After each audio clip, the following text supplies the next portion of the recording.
this is a set of images that was taken quite a long time ago. In fact, back in 2012-13, I think, from Sol 186, Mars Science Laboratory.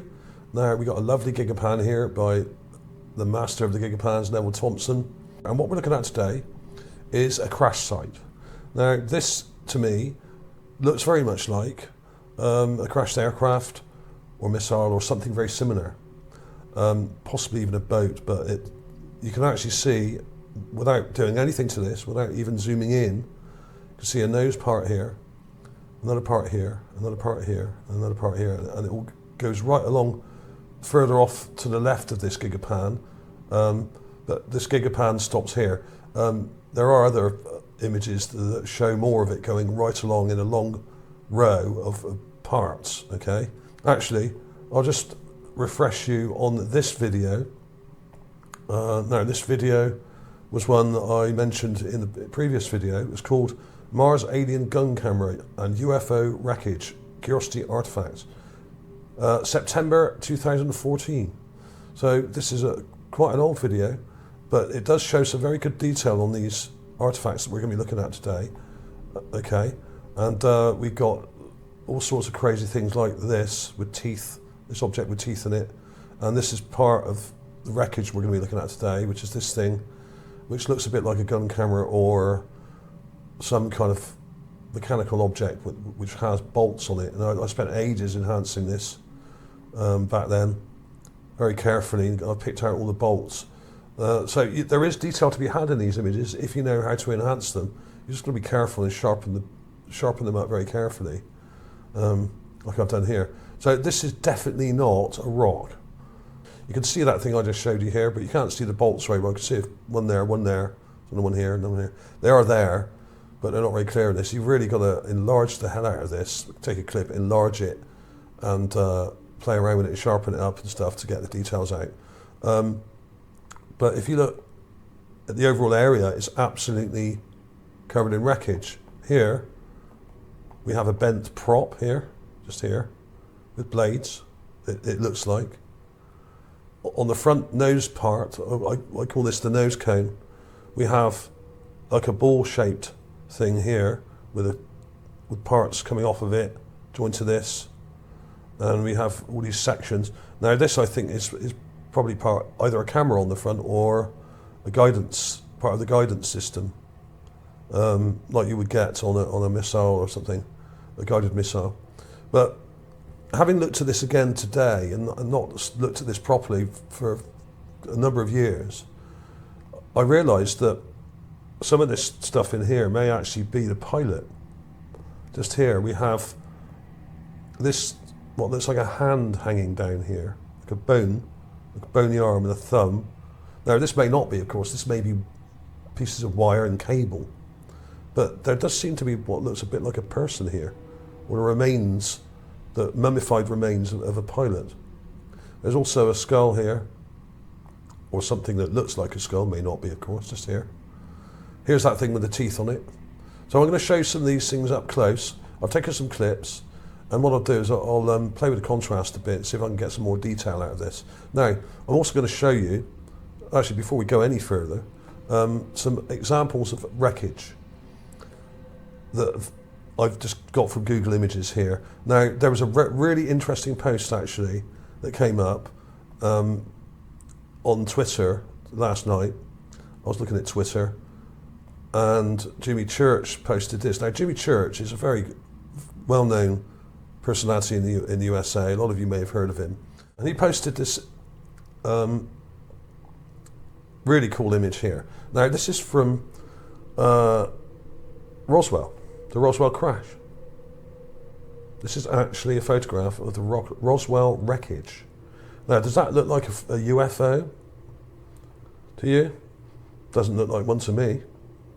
It also doesn't look like a weather balloon either. Nothing to do with either. I would say, in fact, that this is possibly a jet aircraft that crashed, a secret test craft perhaps, similar to the Horton Flying Wing. Basically, at the end of World War II, in 1945, lots of Nazi scientists were taken to the US, thousands in fact, A lot of them ended up working for NASA. A lot of Nazis ended up working and forming the CIA, helping to form the CIA. Incidentally, the CIA was formed just after Roswell, I think, or just before it. It was around the same time in '47, and were specifically put together to counter the UFO threat at the time. Now, a lot of the UFOs that were seen in the area were probably test aircraft. I'm not saying they all were. I'm saying that a lot of them probably were, and this is an example of it. Now, pay attention very carefully to this thing. I'll come back to this later. This thing right in the middle. We've got the aeroplane at the back, we've got the wings here with the engines. There's a crumpled engine there. These are engine parts and parts of the manifold and fuselage here that are all kind of broken up. And we've got these parts down here at the bottom. But pay attention and remember this structure here, right in the center. Okay, we've got this kind of bent up piece of material here and metal. It's probably aluminium or something with little rivets in it and stuff. I'll show you a close up of that very quickly. Right. Now, this is very relevant. Why?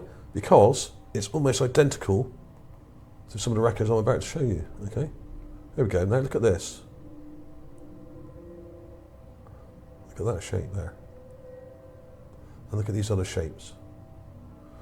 Okay, now,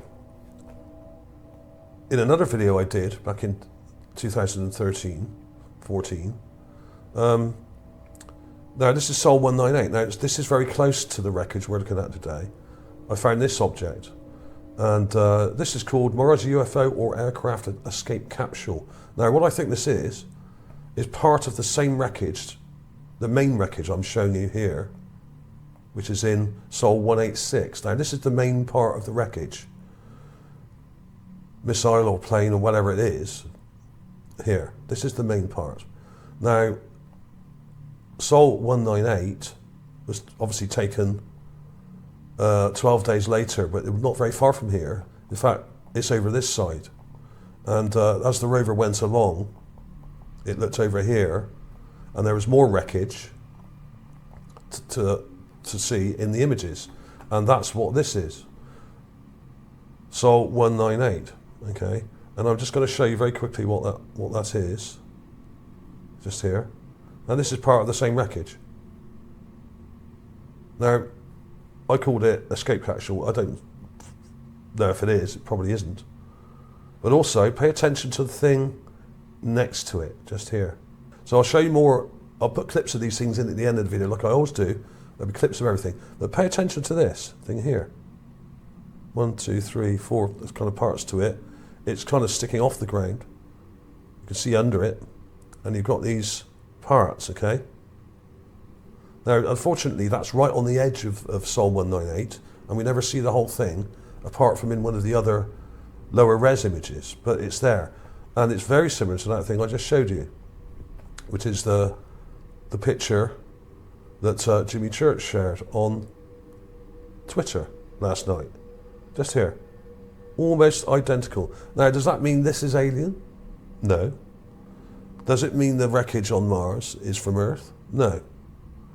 But what it does suggest is that we're looking at aircraft wreckage in both cases.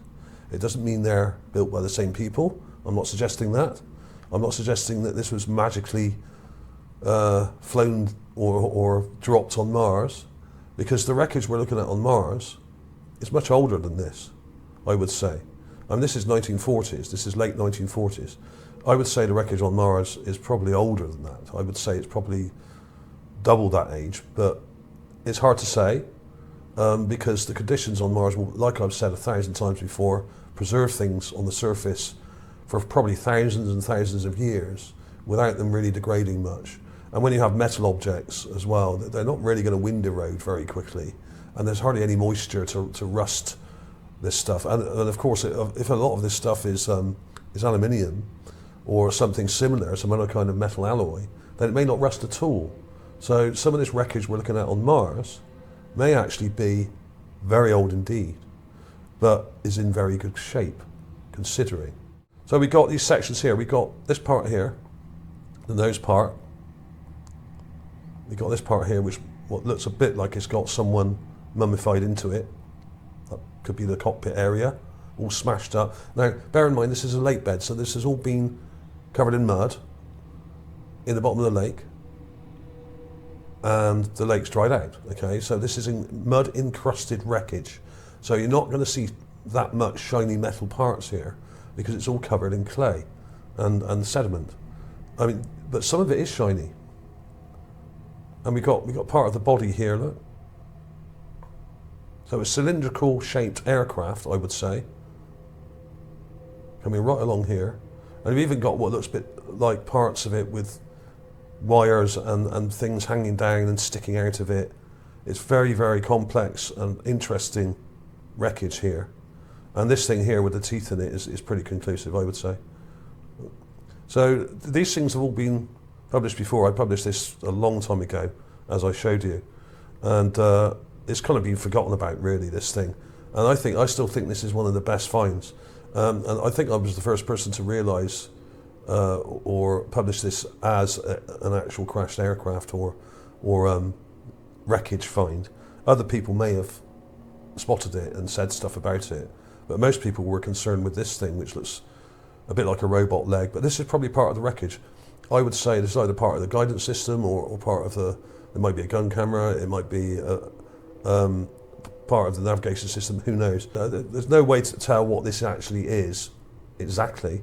But what I can tell you is it's not a rock, and it's made of metal, and it's manufactured because it has bolts in it, as I showed in this video, which is this one. There's no possible way that this is a rock, okay? It's metallic, it's manufactured, and it has bolts. Now, a highly advanced culture wouldn't probably use bolts, right? So I'm suggesting that the level of technology that was on Mars before the cataclysm or during the cataclysm or when it potentially ended was similar to the level of technology we have today, or perhaps in the 40s, 50s and 60s. Jet technology, they may have had very advanced stuff. But of course, if you look at modern technology, most of the really high-tech modern technology is only in the hands of the military and not in the hands of the public. Public don't necessarily have this stuff. We may have mobile phones and cameras and that kind of thing and flat screen TVs, but that's about as far as it goes, really. And computers, of course. The military are always years and years ahead of what the actual public are allowed to have.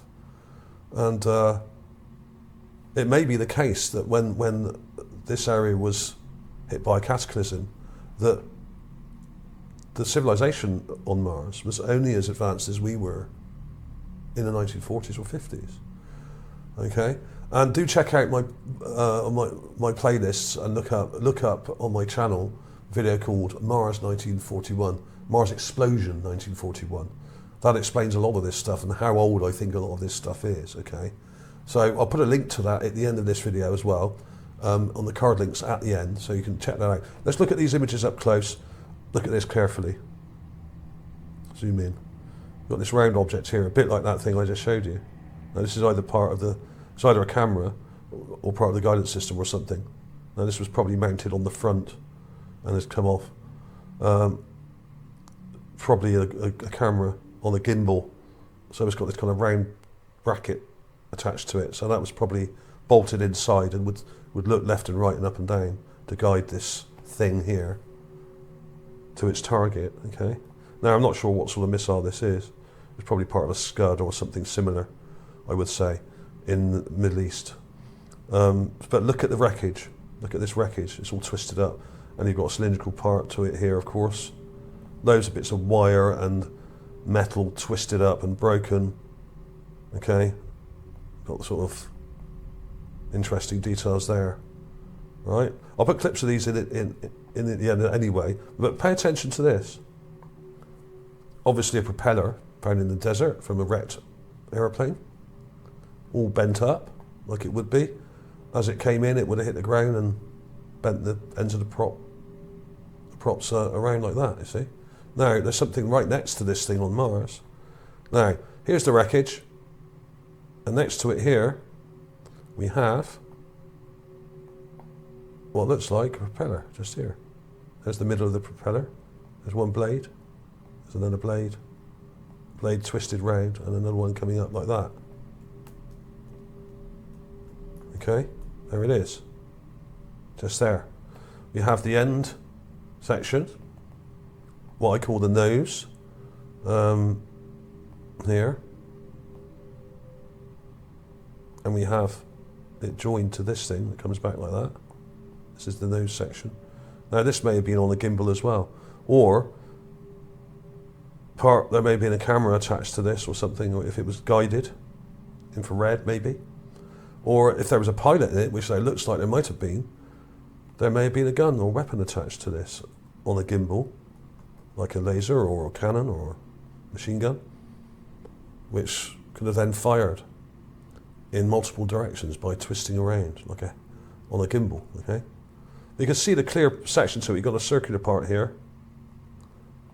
You've got this. Oh, sorry, let's do that again.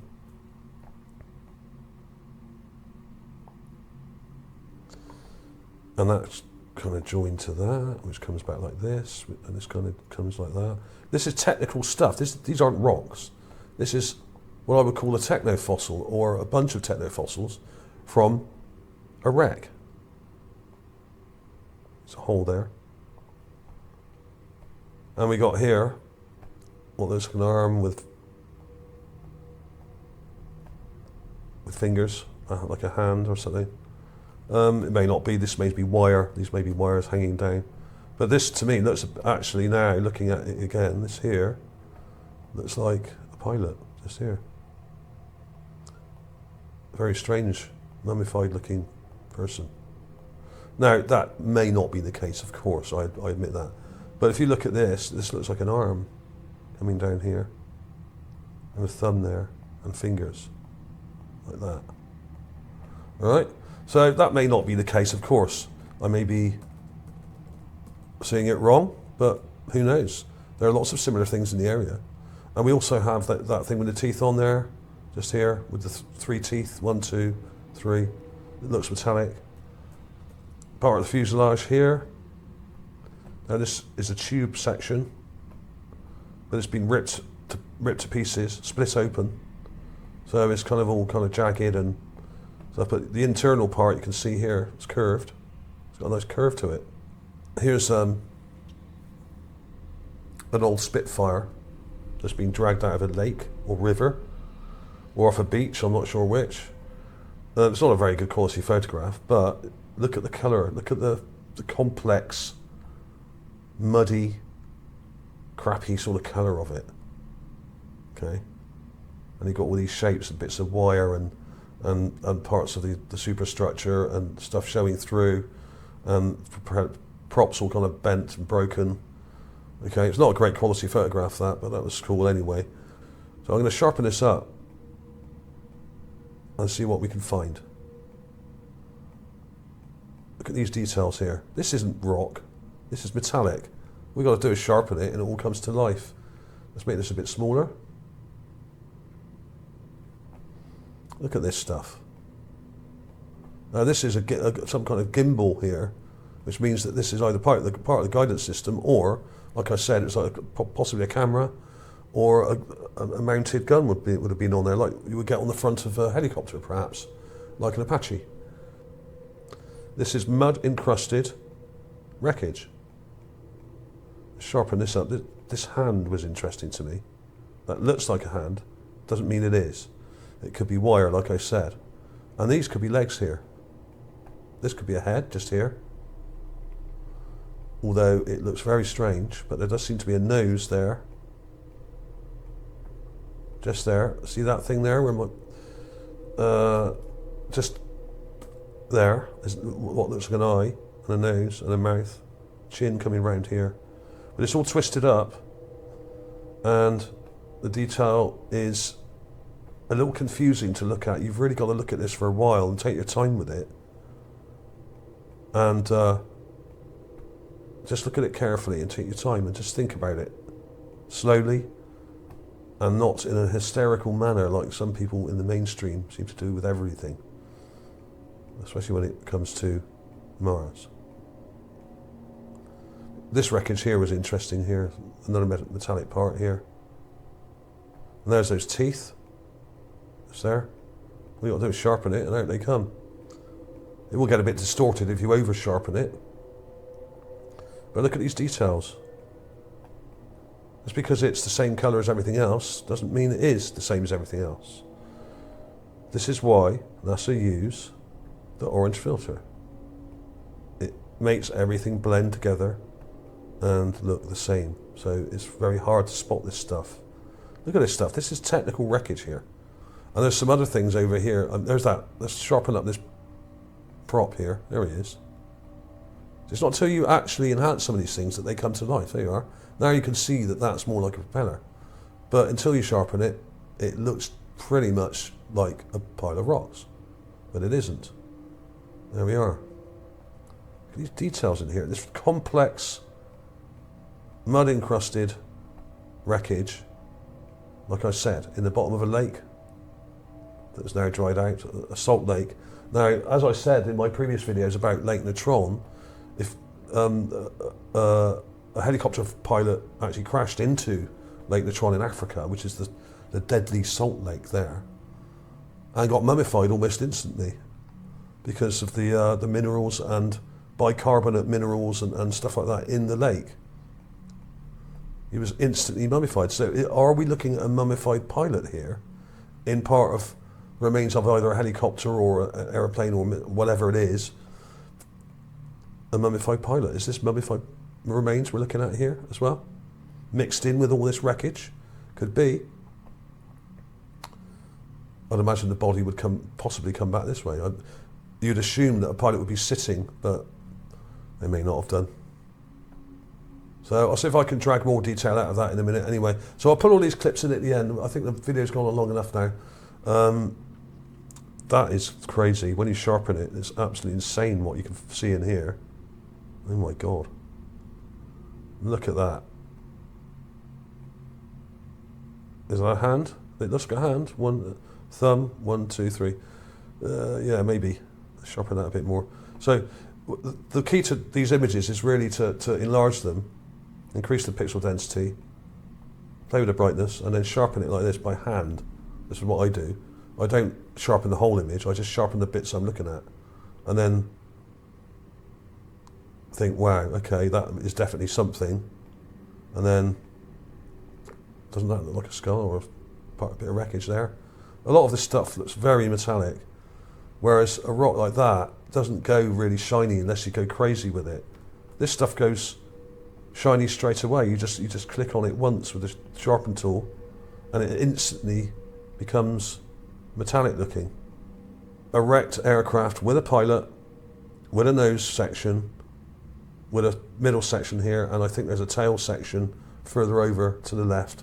There may be other wing parts. This is probably part of it as well here, perhaps. Metallic parts have got a different luminosity, and as soon as you sharpen it, they go very bright straight away. Whereas something like this bit of rock over here doesn't. See, look? It stays dull unless you sharpen the bejesus out of it like that, okay? About 10 times. So that's how you tell the difference between the different materials on the ground. That's how I do it. It's all to do with the luminosity and reflectivity of the substance it's made of. If it's hard and metallic, it will jump out at you like that as soon as you sharpen it. And you really only have to click on it once with the sharpen tool and it will jump straight out at you as something shiny like we have here. Do check me out on Twitter. If you're on Twitter, just look up ArtAlienTV and there I am. Thanks for watching. See you soon.